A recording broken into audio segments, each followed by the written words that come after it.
Hi, everyone, and welcome to another episode of Ancient Warfare Answers. I'm by myself again today. I'm Murray Darm. I'm the assistant editor of Ancient Warfare magazine. But you, of course, can ask a question. I have some questions that I'll get to in just a minute, which I'm looking forward to answering, if I can, in 10 minutes. But, of course, you can ask a question, too, by backing us on Patreon. We've got 3 different levels of backer, which are Legionary, Optio, and Centurion. You can even get a copy of the magazine digitally or in print if you go there. But even if you don't back us on Patreon, which is Patreon/Ancient Warfare Podcast, I think I got that right. Yes. And then you can ask a question anyway. But the question I have today is about the Silver Shields, a unit in Alexander the Great's army. And they were the Agi Raspides, silver shields, Aspides being shields and Agri being silver. Now, the question is, did the silver shields lose their effectiveness as they grew old? Which, if you're listening along, you'd be like, who were the silver shields? So I'll give you a bit of background to that, and then we will answer the question, did they lose effectiveness as they grew older? Because they did stay in the field for a very long time. Now, the interesting thing about them is that they are hypaspists. So they are a unit of 3,000 men who are generally stationed on the right of the phalanx by Alexander and Philip. The problem we have is that we don't know whether they are armed as hoplites or whether they are armed as phalangites. So the same as the 9,000 men of the Macedonian phalanx. I think that they must be phalangites, but that's still up for debate.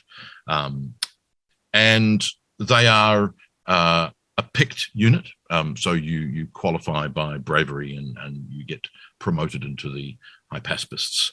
And we get told in Arrian, book 7, so quite late in Arrian's account, that when the hypaspists are in India with Alexander, they renamed themselves the Silver Shields. And we think that they decorate their shields in silver so that they stand out on the battlefield. And they are commanded by a man named Nicanor, the son of Parmenion, which is another interesting thing of sort of Macedonian warfare, is the commanders of all the units are a very small clique and pretty consistent across the wars of Alexander. When Alexander dies in 323 BC, of course, you have the Diadochi, the successors of Alexander, who begin to split up his empire, generally into 4. After a few years, it sort of resolves that there are 4 major empires. The Silver Shields follow Eumenes to start with. And at this point, of course, they went to Persia with Alexander in 334 BC. Probably they are all men 2030s. They've probably been veterans under Philip, so they've fought since the 340s at least. They campaign with Alexander for another 10 years, and then they keep fighting. So they are veterans of very long-standing, very experienced soldiers.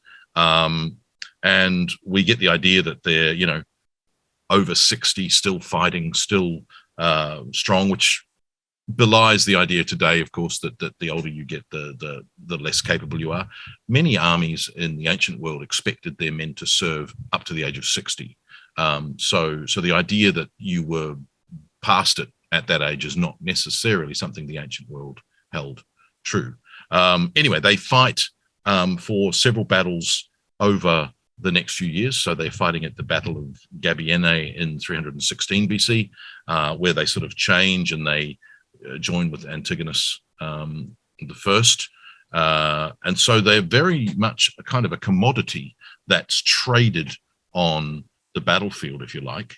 But they're also very confident in their own abilities. And so they become sort of troublesome, almost too big for their own britches, even though they didn't wear breeches.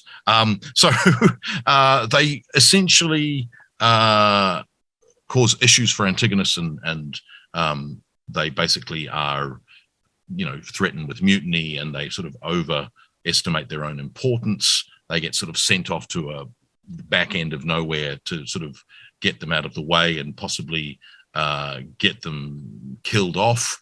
And they're this unit which is quite remarkable because the question being, did they lose effectiveness over time? No, I don't think they did. I think that they remain effective, that the idea that these are older men fighting on a battlefield when older men were expected to fight on the battlefield, and that experience brought with it all sorts of benefits that younger and inexperienced men couldn't possibly understand. And even veterans of some battles wouldn't have seen as much action as the Silver Siege Shields would have.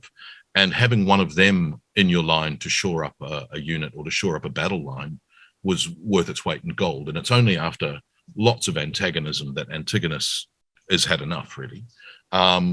So you've got these very, very assured, they've seen everything that warfare in the period has had to throw at them. They've been in sticky, tight situations when defeat was looming, and they stuck to their pike, and they won, and they won through drill, through experience, through not giving up ground, through not turning tail and running.